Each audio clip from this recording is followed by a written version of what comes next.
Assalamualaikum warahmatullahi wabarakatuh. Saya Nuraya Aktarina dengan NPM 1917051039 dari jurusan Ilmu Komputer Universitas Lampung.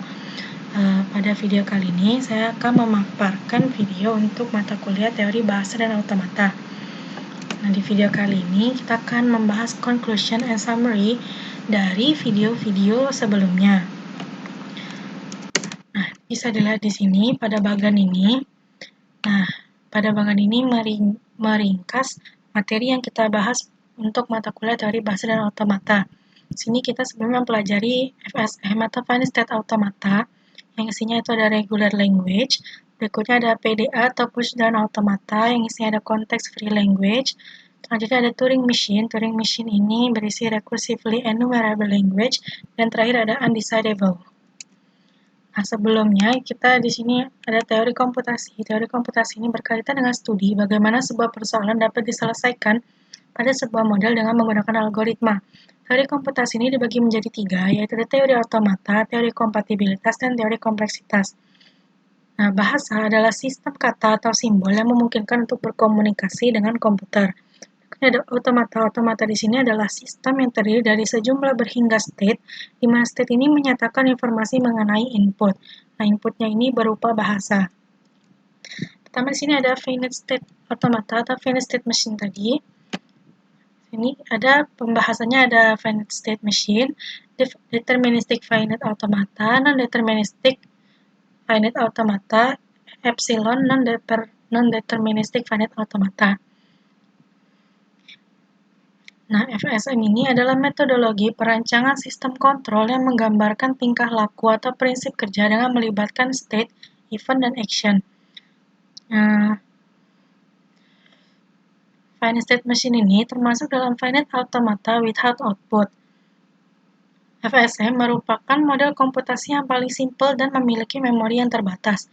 Istilah yang terdapat dalam FSM itu ada Q yang merupakan himpunan state, sigma, himpunan simbol input, del, fungsi transisi, S, state awal, dan F adalah himpunan state akhir. Nah, pada DFA, itu ketika suatu state diberi input, maka state tersebut akan selalu tepat menuju satu state. Nah, dua DFA dapat dikatakan setara jika keadaan awal atau keadaan akhir dari suatu automata adalah final state. Kemudian, automata kedua juga keadaan awal harus final state agar setara, atau keadaan awal dan atau keadaan akhir dari kedua automata adalah state sementara. Pada NFA, jika suatu state diberi input, maka akan memungkinkan state tersebut menuju ke beberapa state yang berbeda. Jika ada satu state yang diakhiri dengan kumpulan state manapun, di mana setidaknya ada satu final state, maka NFA tersebut dapat diterima. Nah, epsilon pada epsilon NFA ini mewakili simbol kosong. Transisi epsilon pada epsilon NFA itu adalah transisi yang diperbolehkan melakukan perubahan state tanpa mendapatkan input. Perbedaan NFA dengan epsilon NFA itu terletak pada delnya. Nah, di sini epsilon NFA itu dapat dikonversikan ke NFA atau juga bisa dikonversikan ke DFA. Untuk menentukan final state pada konversi epsilon NFA itu adalah setiap state yang dapat mencapai keadaan final hanya dengan cara melihat epsilon. Setiap DFA itu merupakan NFA tetapi tidak sebaliknya. Tetapi ada DFA dan NFA yang setara sehingga NFA dapat dikonversikan ke DFA. Pada DFA tidak bisa memiliki string kosong, jadi harus buat state baru sebagai dead state atau trap state. Nah, state baru yang dibentuk ini apabila itu adalah dead state, transisi yang terjadi tidak boleh di luar dari dari state tersebut. Nah, di finite state machine tadi kita juga belajar mengenai minimisasi DFA. Minimisasi DFA ini diperlukan untuk mendapatkan bentuk paling sedikit dari DFA yang terdiri dari jumlah minimum state yang memungkinkan. Minimisasi DFA ini menggabungkan dua state menjadi satu dengan syarat dua state tersebut setara. Nah, dua state ini dikatakan setara jika state QA, QB dengan input sama memiliki keadaan akhir yang sama, berupa state sementara atau final state. Nah, minimisasi DFA ini juga dapat dilakukan dengan metode table filling. Nah, pada finite state automata ini juga kita belajar mesin Mealy dan Moore. Mesin Mealy dan Moore ini termasuk bagian dari finite automata with output. Mesin Mealy dan mesin Moore ini digunakan untuk membaca bahasa reguler. Mesin Mealy dan mesin Moore ini memiliki 6 tuple, yaitu ada Q, sigma, segitiga, del, lambda, dan S. Nah, perbedaan dengan mesin Mealy terletak pada delnya. Perbedaan mesin Moore dan mesin Mealy terletak pada del. Setiap mesin Moore dapat dikonversikan ke mesin Mealy yang menghasilkan output sama, begitu juga sebaliknya. Berikutnya di sini kita mempelajari regular expression.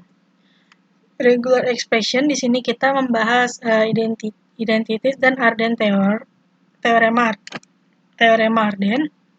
Nah, ekspresi reguler ini juga bisa dikonversikan ke finite automata.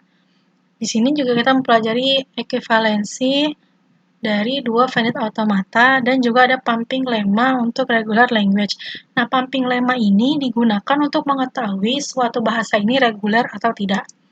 Nah, bahasa reguler dikatakan reguler jika finite state machine mengenali bahasa tersebut. Ekspresi reguler memberikan suatu pola atau template untuk untai atau string dari suatu bahasa. Nah, di sini ada operasi bahasa reguler itu ada konkatenasi, yaitu menggabungkan dua atau lebih simbol bersama. Ada repetisi atau star, ini mengulang sebanyak apapun nilai dari A dan menggabungkannya seperti apapun yang dikehendaki. Juga ada yang terakhir ada union atau gabungan. Nah, di sini ada notasi ekspresi reguler. Di sini ada star. Jika simbol ini memiliki notasi star, maka simbol ini bisa muncul, bisa juga tidak. Jika muncul bisa berhingga kali atau tak hingga. Nah, berikutnya di sini ada A+. Nah, tanda plusnya itu menandakan simbol A ini minimal muncul 1 kali. Terus di sini ada plus atau U. Ini adalah union atau gabungan, bisa juga berupa operasi OR. Selanjutnya ada dot, ya dot ini adalah konkatenasi, penggabungan.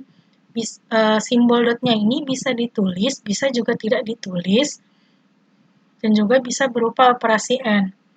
Tapi di sini ada himpunan kosong, ini yang melambangkan himpunan kosong atau tidak punya anggota, sedangkan epsilon itu himpunan yang memiliki satu anggota, yaitu string kosong. Berikutnya ada konteks free language.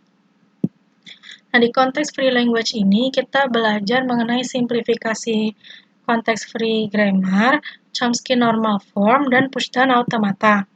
Nah, di simplifikasi CFG ini kita belajar reduksi CFG, penghilangan produksi unit, penghilangan produksi nul, dan juga di Chomsky normal form ini selain dari Chomsky normal form kita mempelajari Grayback normal form dan konversi keduanya. Dan terakhir ini ada pushdown automata, ini pelajari ekuivalensi dari CFG dan pushdown automata. Nah, konteks free language adalah sebuah tata bahasa di mana tidak terdapat pembatasan pada hasil produksinya. Pada CFL ini terdapat 4 tuple, yaitu V, sigma, P, dan S, di mana V adalah himpunan simbol variabel atau non-terminal, sigma adalah himpunan simbol terminal, P adalah kumpulan aturan produksi, dan S adalah simbol awal. Nah, tujuan daripada melakukan reduksi CFG itu adalah untuk melakukan pembatasan sehingga tidak menghasilkan pohon penurunan yang memiliki kerumitan yang tidak perlu, atau aturan produksi yang tidak berarti. Chomsky normal form ini dapat dibuat dari sebuah konteks free language yang telah mengalami penyederhanaan, yaitu penghilangan produksi useless, unit, dan epsilon. Grayback normal form ini merupakan bentuk normal pada konteks free grammar yang sudah memenuhi syarat, yaitu sudah berada dalam bentuk Chomsky normal form, tidak memiliki left recursive, dan sudah tidak menghasilkan epsilon. Nah, pushdown automata itu terdiri dari pasangan 7 buah tuple, yaitu ada Q, sigma, gamma, Q0, Z0, del, dan A. Di mana Q ini adalah himpunan hingga state, sigma adalah alfabet input, gamma adalah alfabet stack, Q0 anggota Q adalah state awal, Z0 anggota gamma adalah simbol awal stack, Dan A subset Q himpunan set state penerima. Suatu bahasa dikatakan konteks free jika hanya jika push dan automata itu mengenalinya. Pembuktiannya dapat dilakukan dengan membuktikan bahwa jika diberikan konteks free grammar, tunjukkan bagaimana push dan automatanya dan sebaliknya. Terakhir di sini kita membahas mengenai Turing Machine. Nah, di Turing Machine ini kita mempelajari recursive language, yaitu ada Turing Decidable, dan ada recursively enumerable language, ada Turing Recognizable, kemudian ada Turing Machine Programming Technique atau teknik pemrograman Turing Machine, ada Crutch Turing Thesis, ada Multi-Tape Turing Machine. Multi-tape Turing Machine ini adalah Turing Machine yang memiliki lebih dari satu tape, ada non-determinism Turing. Nah, terakhir ada undecidability. Undecidability ini di luar dari Turing Machine mempelajari halting problem dan post correspondence problem. Nah, di Turing Machine ini merupakan model yang sangat sederhana dari komputer. Bahasa yang dikenali oleh Turing Machine ini lebih luas, yaitu bahasa tanpa pembatasan. Secara esensial, mesin Turing adalah sebuah finite automaton yang memiliki tape tunggal dengan panjang tak hingga yang dapat membaca dan menulis data. Turing Machine ini menggunakan notasi ID-ID pada PDA untuk menyatakan konfigurasi dari komputasinya. Nah, sebuah mesin Turing ini secara formal dinyatakan dalam 7 tuple, yaitu ada Q, sigma, gamma, del, S, F, dan B. Nah, baiklah, mungkin itu saja yang dapat saya sampaikan. Lebih dan kurangnya saya mohon maaf. Saya akhiri. Wassalamualaikum warahmatullahi wabarakatuh.